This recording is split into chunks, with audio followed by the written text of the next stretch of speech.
Olá, está no ar mais um Porto Alegre em Debate pelo canal 16 da NET. No programa de hoje vamos falar sobre AIDS. O Rio Grande do Sul é o estado com o maior número de casos no país. E Porto Alegre tem quase 100 casos em cada 100 mil habitantes, liderando o ranking das capitais. Para discutir o assunto, recebemos aqui o coordenador do Fórum de Organizações Não Governamentais de AIDS do Rio Grande do Sul, Rubens Rafo Pinto, a médica infectologista Sinara Carvalho Nunes e a psiquiatra de Serviços de Infectologia e de Saúde Mental do Grupo Hospitalar Conceição, Maria Tereza Daló.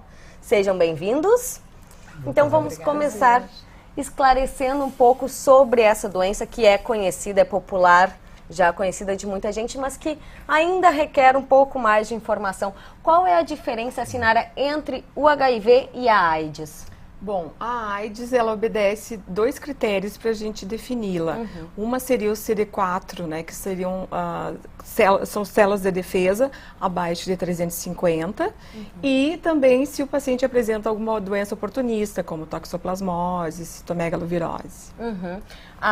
O HIV seria o vírus e a AIDS seria a partir da manifestação dos sintomas? A gente pode dizer isso popularmente? Ou quando chegou nesse nível de CD4, que é um nível, né, que já é necessário o uso de medicação, que seria 350. Que na verdade nos Estados Unidos eles usam como critério abaixo de 200. Aqui a gente usa o 350. Mas realmente é um nível de defesa médio que já tem indicação de medicação. Por que aqui se usa um nível um pouco mais alto? Olha, eu acho que se usa aqui, e na verdade os brasileiros, o consenso brasileiro não estava errado, pelo fato de que se iniciaria a medicação nesse ponto. Consequentemente, isso também ajuda na questão da notificação de AIDS. Porque no momento que se usa um CD4 mais alto, que seria o 350... aparecerão mais notificações. Exatamente. E o número de casos de AIDS em Porto Alegre, como eu falei agora na abertura, ele é um dos mais altos do país. Já é considerado uma epidemia? Na verdade, a AIDS é uma pandemia, né? E aqui continua sendo uma epidemia. O que acontece no Rio Grande do Sul, diferente de São Paulo, Rio, que na década de 90, né, eram os estados que mais tinham casos por 100 mil habitantes, eles estacionaram já há mais ou menos uns 5 anos, enquanto Porto Alegre continua aumentando anualmente esse número de casos de AIDS. Na verdade, não são casos de HIV, porque casos de HIV não são avaliados, né? Não são contados, só com manifestação de sintomas. Isso aí. E qual seria a característica, Rubens, tu que trabalhas com as ONGs também, que atendem as pessoas que manifestam AIDS, por que Porto Alegre teria essa característica de aumentar, que eu acho que isso pode-se dizer que é ainda mais grave, o aumento do número de pessoas com AIDS em Porto Alegre? Olha, tem vários fatores, né? Primeiro que eu acho que uma questão um pouco sociocomportamental, né? Nós temos aqui uma alta taxa de incidência de usuários de drogas e que é um facilitador para a transmissão do HIV. E também houve um sucateamento dos serviços de STAs no município de Porto Alegre praticamente nos últimos 15 anos. Quer dizer, os funcionários continuam os mesmos, a maioria estão se aposentando, né? Os serviços continuam os mesmos de 20 anos atrás. E também acho que as campanhas de prevenção no município de Porto Alegre, elas são muito pífias, né? Praticamente, nós só nos restringimos a algumas datas especiais, como Dia dos Namorados, Carnaval e 1º de dezembro. Deveria ser o ano inteiro. Eu acredito que deveria ser como se faz a campanha da dengue, né? Sempre uma campanha permanente, sempre alertando a população da necessidade da prevenção. E como é que dá para dizer que existe um perfil das pessoas soropositivas, Maria? Em que sentido você diz assim? Um estereótipo quase. As pessoas estereotipam a pessoa que é doente, que tem AIDS. Não, eu acho que a gente tem que separar isso assim em várias categorias, né? Então, assim, nós temos pacientes que têm patologia mental, que são pacientes que eles têm mais, digamos assim, mais predisposição, né, de serem contaminados por conta da doença mental. A gente tem um grupo de pacientes que realmente, assim, como as mulheres, né, digamos, ou heterossexuais, que estão casadas, monogâmicas e que de repente se encontram infectadas. E nós temos pessoas assim que, na verdade, na questão dos hemofílicos prévios, né, que então se contaminaram por outras, né, pela questão de outras patologias. Então, descrever um perfil assim único, eu acho que não existe isso, assim, né? Aquela coisa assim, tem o comportamento de risco, sim, mas que isso já ficou muito mais ampliado e entra nisso a doença mental também. Né? E hoje ainda se trabalha com a ideia de grupos de risco? Olha, eu acho que aí a Sinara pode até me ajudar. Então, assim, o que acontece? Se a gente pensar nesses 20 anos da epidemia, porque aqui começou em 90, né? Nos Estados Unidos começou um pouco antes. O que se vê, assim, que no início aqui eram 15 homens para né, para uma mulher ou um homossexual, 15 homossexuais para um hétero. O que acontece hoje? A proporção homem e mulher é 1 para 1, 1,5 homem para uma mulher, e a proporção homossexuais hétero é 2 homossexuais para 1 hétero. Está quase se igualando. Então, o que se conclui com isso? Por que eu acho que tem esse aumento, na verdade? Eu acho assim, ó, o que eu considero quase que óbvio, assim, ó, em Porto Alegre tem 2 subtipos que circulam, diferente do Brasil, que seriam o B e o C. A gente fez uma pesquisa... Subtipos da doença. Do HIV. O que a gente fez? A gente fez uma pesquisa na prefeitura e a gente avaliou quem tinha se infectado sobre a prática sexual, né? Realmente a gente fazia uma entrevista bem completa. O que a gente viu? Que quem tinha o subtipo B estava associado à prática anal, mesmo mulheres. Então, não necessariamente a homens homossexuais, então mulheres. E quem se infectava com C ou com recombinante BC, CRF31, tinha prática vaginal. E se a gente voltar um pouquinho, pensar na África, a África tem 2/3 das infecções no mundo. E quem é que se infecta na África? Na verdade, é o heterossexual, tanto homem quanto mulher. E aí tem também tem um artigo que demonstra esse tropismo, essa afinidade do subtipo C com a mucosa vaginal e, consequentemente, uma facilidade de infecção. E também tem que fazer, eu acho que é interessante, quando a doutora Sinara faz do subtipo, até nós tínhamos comentado antes do início do programa, da variedade. Mas eu acho que também tem uma questão que é importante que se coloque, que é um comportamento de machismo do gaúcho, né? Que também é uma forma de resistência na prevenção. E também salientar, por exemplo, assim, quando se fala de grupos de risco, se for analisar historicamente como é que surgiu essa epidemia, realmente as primeiras populações vulneráveis que foram notificadas foram a população de gays e homossexuais, né? Mas, ao mesmo tempo, paralelamente a isso, existia um número grande de pessoas infectadas no Haiti. E a gente sabe que no Haiti, a população que tem lá não é só de homossexuais, quer dizer, tinham pessoas usuários de drogas. Porém, como tinha um rótulo de preconceito de determinar quais tipos de grupos que tinham, que eles nem se consideravam essa variante de heterossexuais, que já naquele período já estavam se infectando. Né? E muitos se preocupavam com os grupos de risco. O resultado que a gente tem hoje em dia disso é que a verdade, assim como uma colega colocou, as mulheres heterossexuais, casadas monogâmicos se infectando. E as jovens estão se infectando mais que os meninos em HIV hoje em dia. E é um público totalmente heterogêneo. Então, quer dizer, temos que trabalhar, terminar com a mania de se colocar como grupos de risco. Porque aí, às vezes, as pessoas não conseguem enxergar que elas também são vulneráveis a isso. Justamente por não pertencer a esses grupos. E a grande questão, e que depois não tem como separar a questão da AIDS com preconceito, é porque, na verdade, a AIDS, ela revela a coisa, digamos assim, mais pulsional no homem, que é a sexualidade.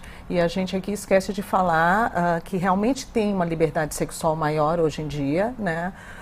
E que, por exemplo, a bissexualidade, aí Freud diz desde cedo que o homem é bissexual per se, né? Então, assim, tem essa quantidade de pessoas, assim, né, de homens, digamos assim, que são bissexuais, se é que a gente vai dar um nome, né?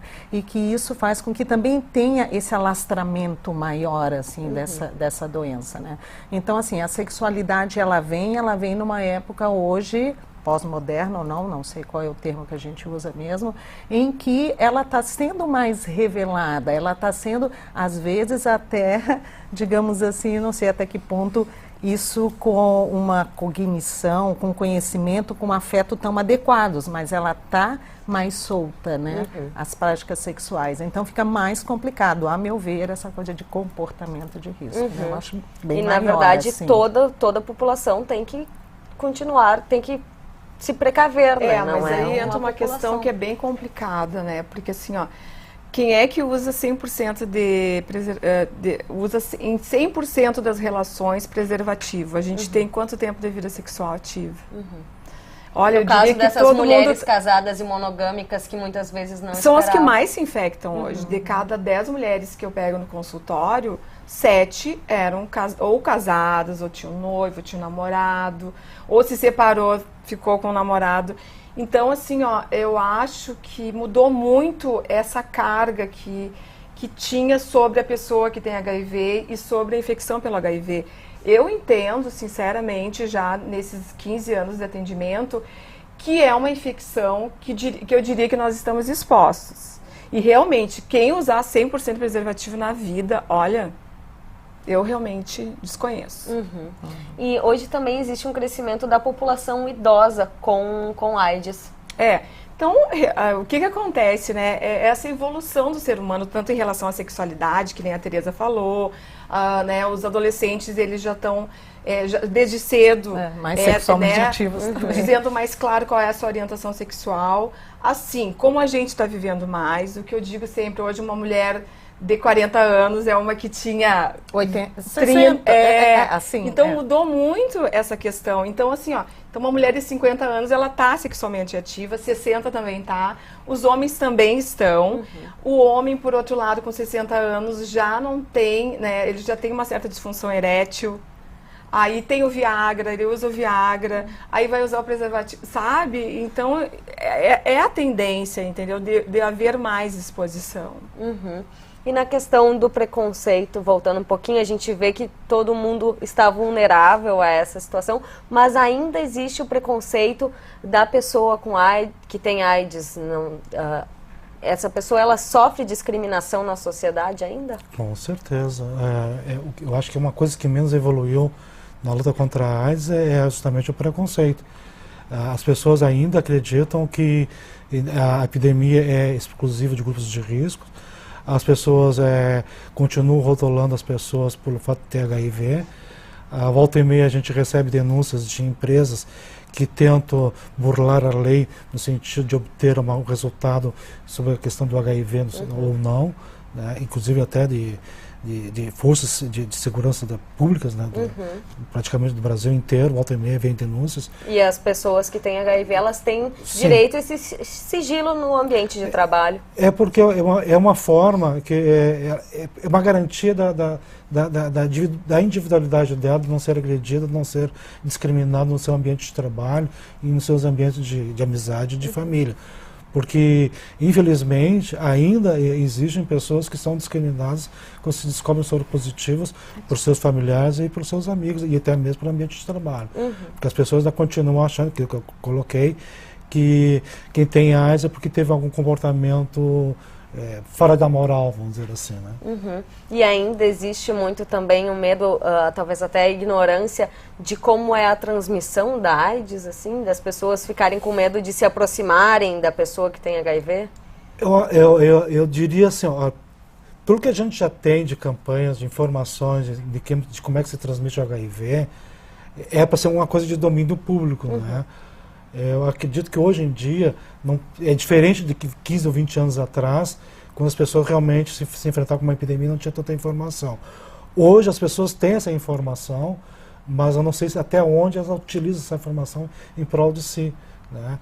Tem pessoas que sabem da forma de transmissão, não usam preservativo por uma questão de opção mesmo, outros usam preservativos de forma como ela colocou mesmo, que não é 100%, entendeu?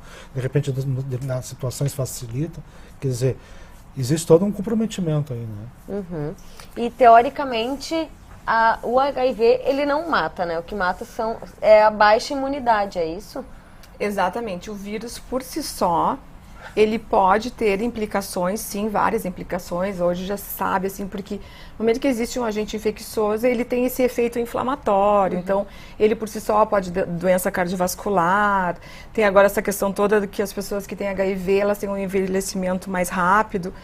Mas, por outro lado, realmente o óbito se dá pela realmente baixa da imunidade, né? E aí começa a apresentar as infecções oportunistas. Então, eu sempre Quais seriam elas? A toxoplasmose, citomegalovirose, criptococose, pneumocistose. Termos técnicos.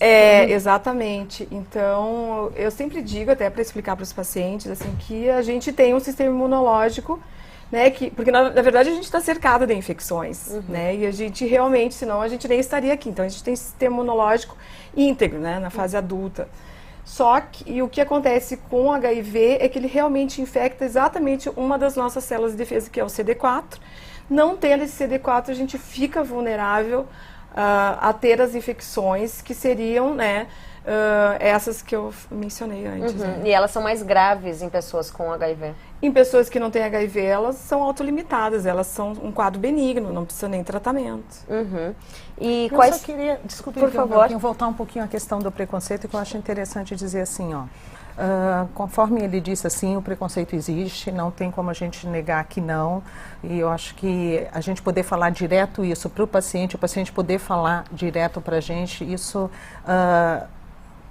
é uma zona de conforto para ambos, não há processo de negação. Mas assim, ó, se a gente, é uma coisa que chama atenção, assim, hoje quando eu vou ao shopping, cada vez mais eu vejo mulheres carecas, né, que aí você já presume que ela deva estar fazendo uma quimioterapia e tal, que antes a todo custo se escondia, se botava lenço, então está tendo uma questão assim de poder assumir mais isso. E aí, qual é a diferença do preconceito de falar eu tenho câncer, de eu tenho HIV, né? Porque realmente essas duas doenças lembram aquilo que a gente comentou sobre a finitude, sobre a morte, né? Então tem uma repulsa do indivíduo e tem a repulsa da sociedade, todo mundo quer ficar longe da morte, né? Mas assim, uma coisa que eu acho que tem uma característica do HIV em relação ao preconceito é assim, a questão da moral, como ele disse, a questão da sexualidade, né, que é tudo nesse mundo, digamos assim, e a questão de que ser portador de HIV é como se desse um certo direito, entre aspas, é como se a pessoa pudesse entrar na tua intimidade, né? Então, assim, tem coisas assim que são tuas, em vários aspectos, mas é como se assim, você então é um portador de HIV, logo você deve ter feito alguma coisa, né? Então, assim, tem também o indivíduo que passa a ser soropositivo, que antes, quando ele não era, ele também era carregado e munido desse preconceito. Né? E o preconceito muitas vezes abaixa as armas, como a gente colocava antes, e exclui como se só pudesse ser com os outros. Com os outros. Quando passa a fazer parte dele, ele fala, meu Deus do céu, né? Eu era daquelas pessoas que, né, seria a primeira pessoa a apontar. E, em geral, como é que é essa aceitação da pessoa que descobre que tem HIV? Pois é, e aí é que é uma coisa assim, é um processo. E esse paciente, quando eu estou falando isso, eu estou pensando muito mais até nas mulheres, né? Digamos assim, que foi uma surpresa nessas mulheres monogâmicas, né? Na verdade, é um processo para algumas pessoas mais rápido, outro mais lento, mas que é impressionante como é comum essa escuta, assim, como eu me sinto sujo, né? Então, assim, como é que o HIV vem com esse conjunto de sujeira, de contaminação, de coisas erradas, fiz algo errado, né? Então, assim, tem e essa sensação de que parece que as pessoas, está escrito na testa de que eu fiz algo errado ou eu... Né? Então, assim, é um processo muito lento deles poderem se ver também, né, lidando com o preconceito deles, né, para depois conseguir... Está preparado para lidar com o preconceito da sociedade. Para depois da sociedade, porque um interage com o outro. Né? E as famílias, como é que, em geral, se manifestam quando descobrem? Claro que isso deve variar também, de acordo com cada núcleo familiar. Tudo depende, assim, cada família é uma sentença, né? Depende de como é que a família vê a questão do HIV, como é que ela vê o seu parente infectado pelo HIV, né? Se é uma família que é homofóbica, que não gosta de homossexuais, automaticamente, se o filho é homossexual e se infectou pelo HIV, provavelmente ele não vai ter esse apoio que ele precisaria ter da família, né? Agora, existem casos porque é bem ao contrário, que o HIV acabou sendo um facilitador, né, de aproximação de famílias. Que às vezes nos momentos difíceis. Eu tive oportunidade de presenciar alguns fatos nesse sentido, de famílias que não se conversavam e a partir do momento que se descobriram infectados pelo HIV e tal, acabaram se aproximando e até descobrindo, vamos dizer assim, o seu lado gay ou até mesmo o lado de quem era usuário de drogas, né? Então, acabou sendo uma forma de aproximação. Mas a grande maioria ainda tem rejeição, ainda tem pais que são capazes de separar os talheres, copos de seus filhos, mesmo sabendo disso, né? E como ela diz aqui, é a questão de visualizar a AIDS como uma coisa suja. E nesse caso, quando a pessoa não tem apoio, onde é que ela pode buscar o apoio que é necessário no momento em que ela que ela descobre que tem o vírus? Olha, eu diria assim, especialmente nesse momento, no município de Porto Alegre, eu diria assim, olha, você está com azar.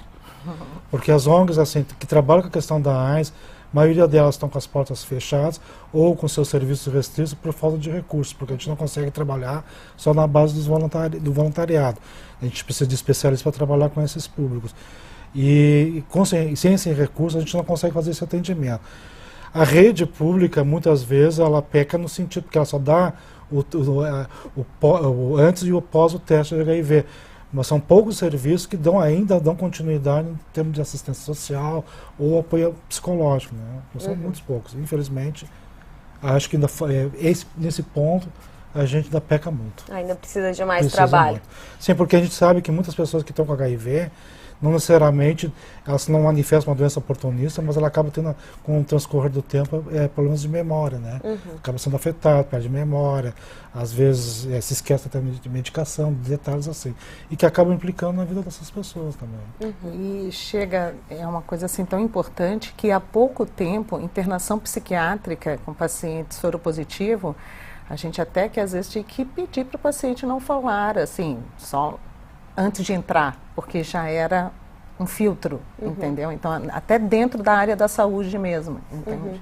Seria um certo preconceito. Desconhecimento e ignorância, eu digo mais que bastante desconhecimento. A gente vê assim, por exemplo, o município de Porto Alegre, ele tem uma preocupação com a Coordenação Municipal de AIDS, de descentralizar um pouco a questão da AIDS para a rede pública de saúde. Mas se o paciente for lá na Loma do Pinheiro, que é um dos lugares com maior índice de incidência, chegar no posto de saúde lá e disser que tem HIV, muitas vezes, às vezes do profissional fazer uma triagem da necessidade ou não do encaminhamento para um serviço especializado, muitas vezes encaminha para o serviço especializado sem necessidade nenhuma. Porque muitas vezes é por um preconceito, às vezes por desinformação. Porque isso aqui é questão de AIDS, então vai para o serviço especializado. Direto. E quando muitas vezes, né, pode ser atendido na rede pública, coisa básica. Eu não concordo. Não concorda? Não, eu já acho que assim, já houve tentativas. Eu acho que isso é uma maneira que o sistema público tem de resolver, de maquiar as coisas. Eu acho que a AIDS, que HIV, não AIDS, infecção pelo HIV tem que ser tratado pelo infectologista. É muito amplo, é muito conhecimento, a gente já sabe disso, eu me formei há 20 anos, medicina mudou muito, dentro da infectologia tem 10 subespecialidades, medicina tropical, medicina não sei o quê, e dentro do HIV, eu acho que assim, paciente HIV, então precisa de medicação, só fazer os exames a cada 6 meses, é muito mais que isso, eu acabei de dizer antes que o HIV tem implicações inflamatórias, né, doenças cardiovasculares, tem várias outras, né, formas de se apresentar, né, antes de chegar no estágio de AIDS. Então, realmente tem que ser por um especialista, tem que ser por um infectologista. Então, eu vou te dizer para ti, Lisiane, eu acho que a tendência do município é descentralizar cada vez mais. Mas aí é aquela questão política, né, que a gente é técnico, infelizmente, E a gente vê, assim, tem pessoas que concordam da tua fala, da importância de estar dirigido para o serviço, mas também tem gente que acha que não, que elas deveriam ser atendidas na rede pública, porque muitas vezes, quando ela vai na rede pública da assistência no SAI, acaba tendo problema ou de agendamento, né, porque às vezes poucos profissionais e cada vez aumentando mais o número de pacientes, e isso acaba sobrecarregando. Certo, nós vamos para um breve intervalo agora e logo voltamos com o Porto Alegre em Debate, hoje discutindo aqui o tema da AIDS. Fique com a gente.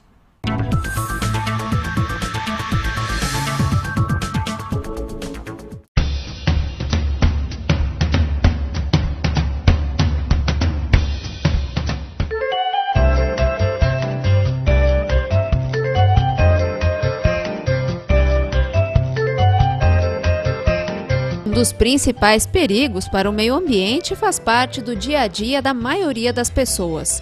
O copo plástico usado para a água e para o cafezinho pode levar de 200 até 450 anos para se decompor. A estimativa é de que cada pessoa utilize cerca de 4 copinhos por dia. No Brasil, mais de 720 milhões de copos plásticos vão para o lixo todos os dias. A produção do copinho plástico tem grande impacto ambiental, já que o material é derivado do petróleo. Ainda assim, os copos plásticos são 100% recicláveis, mas para isso é preciso que estejam limpos e secos na hora de ir para o lixo. Copos com restos de café ou água representam um gasto ainda maior no processo de reciclagem. Para diminuir o uso de copos plásticos, uma dica é trocá-los por copos de vidro ou por canecas de cerâmica. É um hábito simples, que pode tornar mais sustentável o cafezinho nosso de cada dia.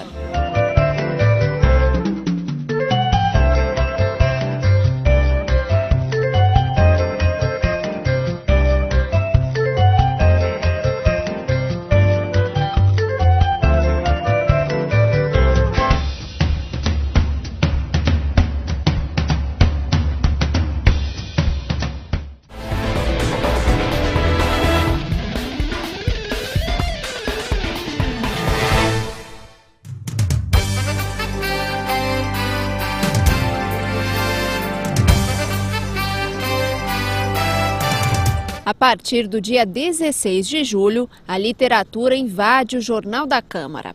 Durante o período eleitoral, vamos mostrar uma série em homenagem aos escritores de Porto Alegre. Nas segundas-feiras, o Jornal da Câmara vai exibir entrevistas gravadas na Casa de Cultura Mário Quintana. A cada semana, conheça um autor da cidade. Nas histórias e poemas, encontre inspiração para pensar o futuro da cidade. Não perca a série especial Escritores de Porto Alegre, nas segundas-feiras às 10 da noite, aqui na TV Câmara. A série especial também pode ser conferida no blog da TV Câmara. Acesse tvcamara-poars.blogspot.com e acompanhe toda a nossa programação.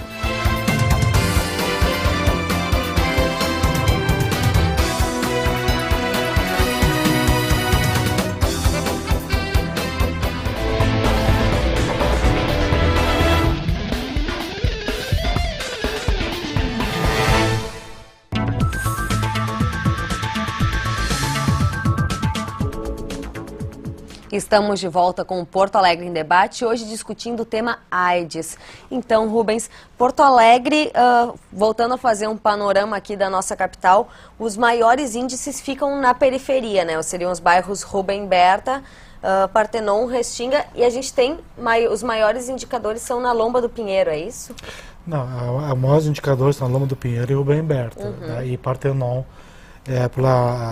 vamos dizer assim, pelo empobrecimento da STI, da AIDS, especificamente nessa população. A que se deve isso? Esses maiores índices na periferia? Talvez questão cultural, né, em princípio, mas basicamente porque não existe uma rede especializada em DSTIs nessas comunidades. A prefeitura está com a intenção de agora de implantar um serviço de DSTIs nesses 3 bairros, né? Ali no Partenon, que já atende, que tem o Salão Partenon, que já atende essa população, na Lomba do Pinheiro e na Rubem Berta, que são onde que tem maior índice de AIDS.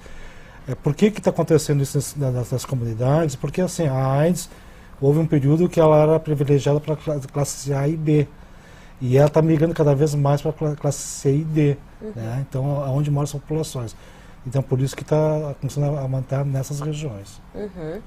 E hoje, cada vez mais, com os tratamentos, as pessoas que têm AIDS conseguem ter uma vida mais saudável e melhor, né? Sim.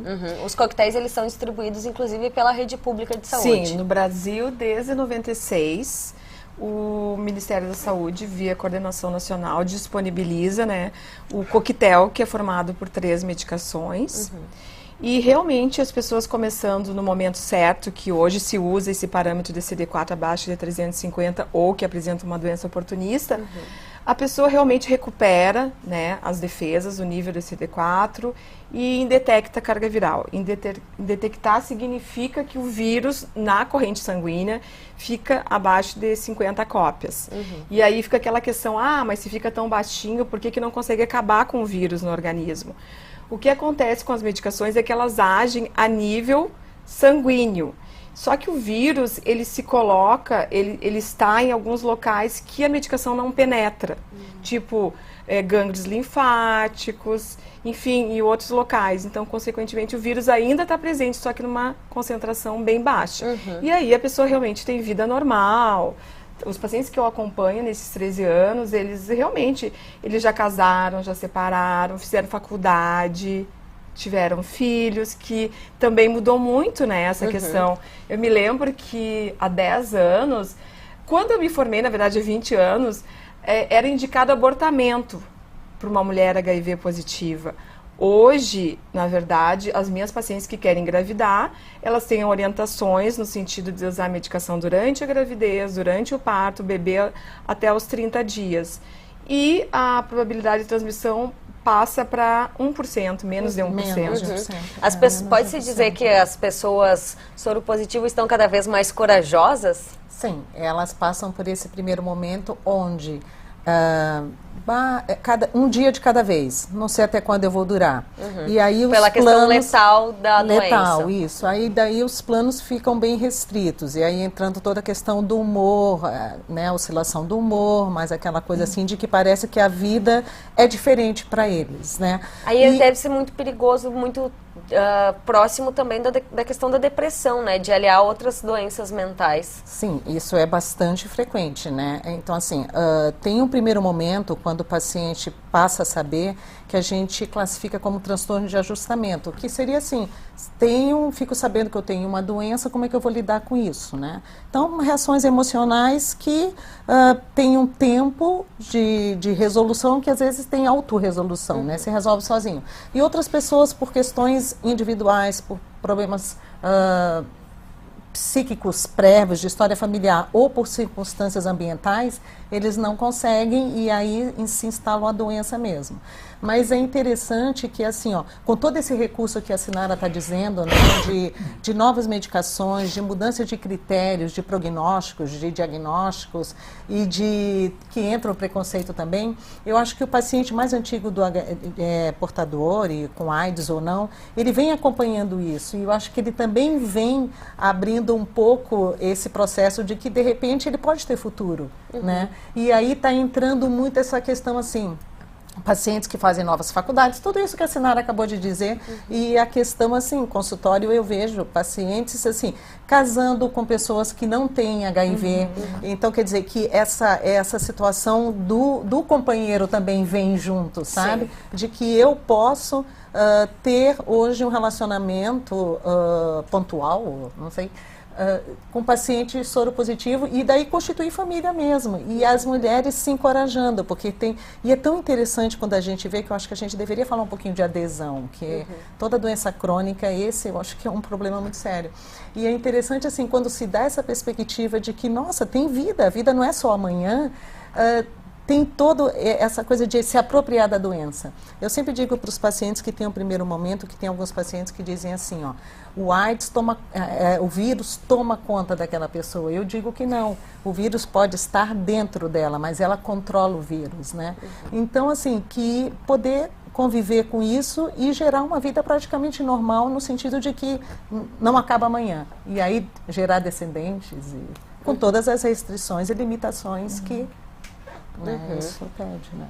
E a questão de pesquisas, como é que estão agora? Sempre surgem boatos de vacinas, de cura, mas atualmente qual é a pesquisa mais avançada, quão mais próximo realmente se chegou de talvez curar ou novas formas de prevenir AIDS? O que a gente pode dizer é que a infecção pelo HIV, ela mudou inclusive paradigmas nas pesquisas, enquanto as drogas que estavam sendo desenvolvidas há 20 anos atrás, elas passavam por um processo mais demorado para serem lançadas e usadas pelos seres humanos.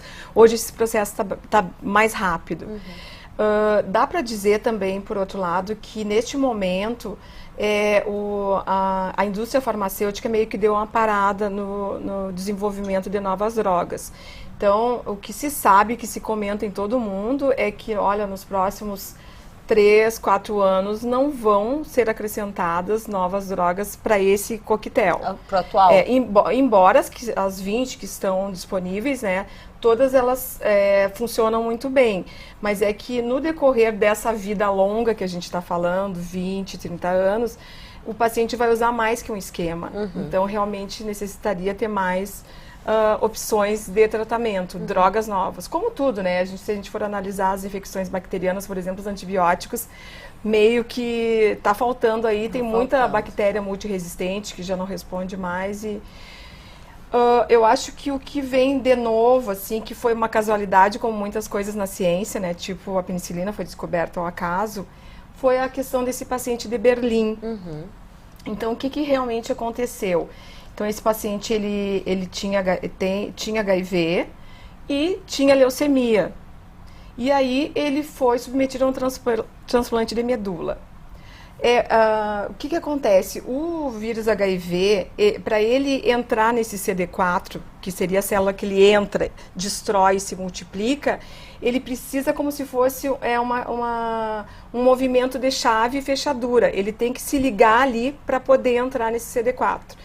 Esse doador de medula, ele impossibilitava, esse CD4 dele, ele tinha, na verdade, um mecanismo que não deixava o HIV entrar dentro do CD4 e se multiplicar. Consequentemente, esse paciente era como se houvesse uma dificuldade nesse encaixe. Não houve esse encaixe. E, consequentemente, então, ele realmente negativou o vírus. Isso está mais do que comprovado. Então, claro que não vai se fazer transplante de medula, né, com doadores que têm esse receptor de CD4 que a gente chama deletério, né, que impede essa infecção, a infecção do HIV. Por outro lado, realmente é o primeiro caso de um paciente, né, ele está sendo estudado a todo dia, está sendo avaliado e realmente ele não tem o HIV. Seria pouco viável essa solução? Sim, seria pouco viável, mas realmente lança a luz, porque até então ninguém negativou, sim, a não ser ele. Eu não sei se o Rubens quer complementar ou até entender melhor. Assim, eu estava me lembrando de uma pesquisa que foi feita, teve um sítio de pesquisa que foi feito em Recife, e que a origem da pesquisa foi na França. Me foge agora o nome do tema da pesquisa, que ela envolve a coleta de sangue de pessoas com o vírus e trabalha com as células têntricas dela no sentido de criar anticorpos, né? Até houve uma expectativa muito interessante do Brasil, do Programa Nacional, no sentido de fazer esse apoio. Ele começou na França e, na verdade, quem patrocinou essa pesquisa foi um francês que tinha AIDS. E a partir do momento eles conseguiram passar para uma fase 2, quando começar a ser aplicada aqui no Brasil. E agora terminou os recursos, né, tanto do governo federal quanto da própria família desse doador. Então foi uma pesquisa que poderia ter dado uma evolução nesse sentido e ficou meio que estagnado. Estagnou. Sem novas perspectivas por enquanto. A não ser que a gente diz assim, se formos analisar da epidemia da AIDS antes do coquetel e após o coquetel, houve realmente um avanço extremamente importante no sentido de dar uma condição de sobrevivência a essas pessoas, de voltar para o mercado de trabalho. E são coisas que a gente, no início da epidemia, a gente achava até que ia levar muito mais tempo, Então a gente tem essa esperança, assim, com a medicina conseguiu evoluir bastante nesse período, a gente tem certeza que ela vai conseguir avançar muito mais ainda. E ainda, quem sabe, chegar a uma cura. Ou se não chegar numa cura, pelo menos que se possa conviver tranquilamente, né? Claro. É isso que é importante. Inclusive, eu escutei até de um colega meu, que uma paciente minha tá grávida, né, agora, e ele disse, quem sabe, eu acho que talvez fosse daqui a 5 anos você poderia estar amamentando o teu filho, né? Eu acho que ele quis dizer na questão das mudanças, né? Do quanto que elas vêm acontecendo, né? E eu acho que também, assim, que é muito importante, quando se fala de jovens, hoje em dia, com acompanhamento médico, com tratamento adequado, a mulher grávida, mesmo infectada pelo HIV, dá a possibilidade praticamente de ter um filho sadio, né? Hoje, praticamente, não se existe mais aquela geração, exceto os que estão vivos, da geração da AIDS, né? Os filhos dos pais de AIDS. Hoje, praticamente, nesse sentido também, foi fantástica a evolução. Né? Isso também se deve à evolução da medicina. Com certeza. Esses jovens, hoje em dia, têm mais chance do que a gente teve antes. Né? E como é que é a distribuição? Até antes a gente falava da distribuição do coquetel, é pela rede de saúde pública? E como é que funciona? Quais são os critérios? Como é que a pessoa tem acesso a esse coquetel? Bom, os critérios que eu vou deixar com a Sinara para te dar esses critérios. Mas os medicamentos são distribuídos pelo Ministério da Saúde, que são repassados para os postos de saúde nos serviços DSTAs, né? Então, quem faz a entrega para a população é o serviço municipal. Mas quem fornece esses medicamentos são o Ministério. Quanto aos critérios técnicos, eu prefiro Por que ela... favor, Sim, que são aqueles critérios que eu falei anteriormente, né? Que seria o CD4 abaixo de 350 ou que apresenta um conjunto de sintomas, que seria diarreia, tosse, perda de peso, linfonodos aumentados, ou as infecções oportunistas que eu tinha falado antes, que eu nem vou falar, porque é tudo meio grego. Assim, é tudo né? técnico. Ou a gestação. Sim, a gestação, claro. E o próprio médico encaminha essa pessoa soro positivo para a retirada do coquetel. Os serviços, no geral, acho que dá para dizer que a maioria dos serviços, ele tem a farmácia no local. É tudo muito fácil. Na verdade, nesse ponto, o Programa Nacional, nesses 20 anos, ele assim, foi um processo crescente de implantação de serviços de referência em HIV nos municípios. Né? Então, eu própria, na verdade, eu criei um serviço que foi em Sapucaia, né, que foi em 99. Na verdade, eu criei um serviço de infectologia porque eu queria uma coisa mais ampla, não tão fechada. Esse serviço funciona bem até hoje e Sapucaia é a 5ª cidade em número de AIDS por 100 mil habitantes. Quer dizer, se não existisse esse serviço desde 99, porque é em cima das notificações que se faz realmente não seria possível, né? Na verdade, dá para dizer que esse é o meu filho, eu não tenho filhos, mas isso... É que quando ela fala dos planos de ações e metas, que são recursos que o Ministério repassa para os governos estaduais e municipais para a aplicação de serviços, né, e movimentos sociais. Então, acho que isso é um tipo de incentivo que o governo teve essa preocupação de fazer, passando para esses municípios. No caso, aqui no Rio Grande do Sul, são 39 municípios que já recebem esse recurso específico para a AIDS. E é bom sempre salientar para os municípios que esse é o incentivo, não é o único recurso destinado à AIDS. Quer dizer, tem municípios que ainda acham que só pode trabalhar com a questão da AIDS com esses recursos, quando na verdade é um incentivo para que o município também aplique recursos de sua localidade no combate à AIDS. Claro, para dar o atendimento. Para dar o atendimento adequado. Né? E o que falar, então, a gente falava antes da importância de não se rotular em grupos de risco, de que todo mundo tem que ter o cuidado. Quais, então, as melhores... Como se precaver, como lembrar a população de que é preciso ter cuidado, que é vulnerável à AIDS? Bom, é usar preservativo sempre, né? E desmistificar essa questão do preconceito que existiria, que não existe, grupos de risco.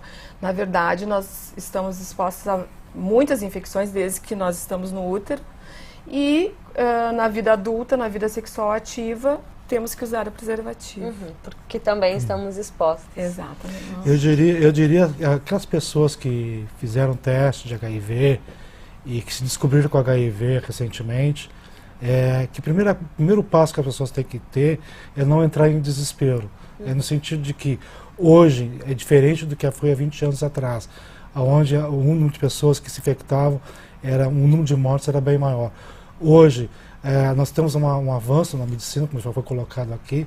Eu acho que o paciente ou a paciente que se descobre com soro positivo deve procurar uma rede pública de saúde, no sentido de poder ter orientação e de ter acesso à medicação. E o importante, que como a doutora colocou, é a adesão ao tratamento, é a adesão ao serviço e a adesão ao próprio médico. E a gente, lembrando que Porto Alegre tem um dos índices mais altos do país e que aí entra um pouco de políticas públicas e também de comportamento do cidadão. Qual a dica da senhora Maria Tereza para as pessoas terem cuidado com a contaminação? Primeira coisa é saber que a AIDS existe, não só a AIDS, DST, né?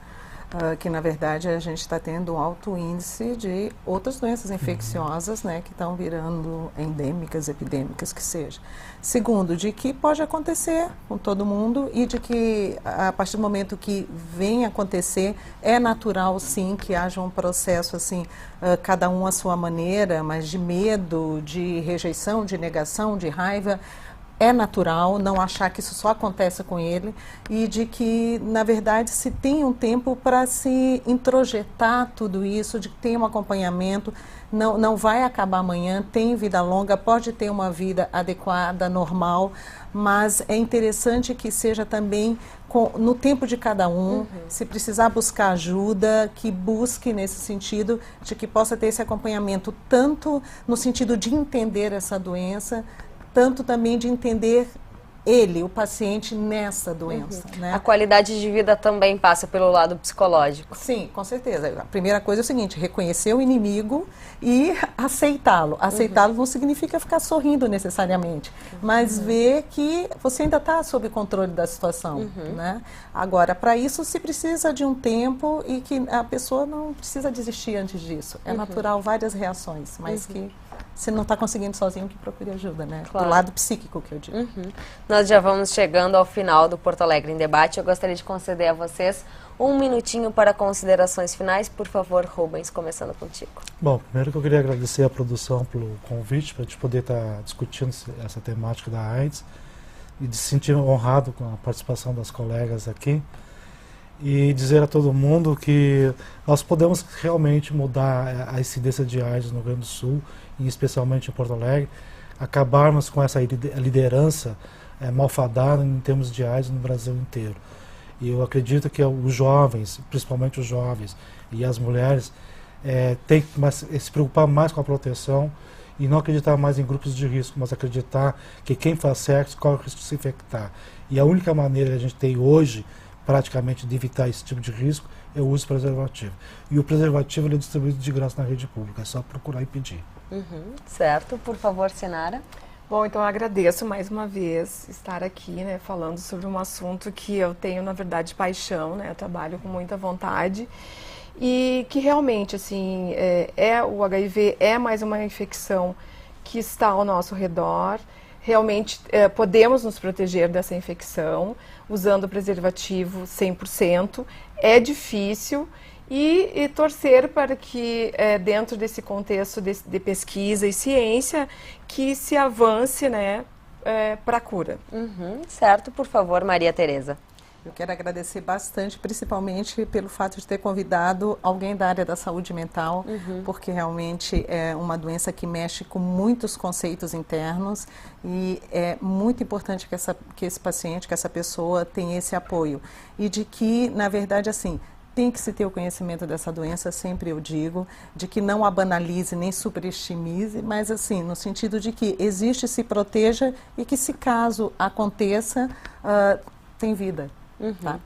Certo, eu agradeço a participação de todos vocês, agradeço também a sua audiência e até o próximo Porto Alegre em Debate.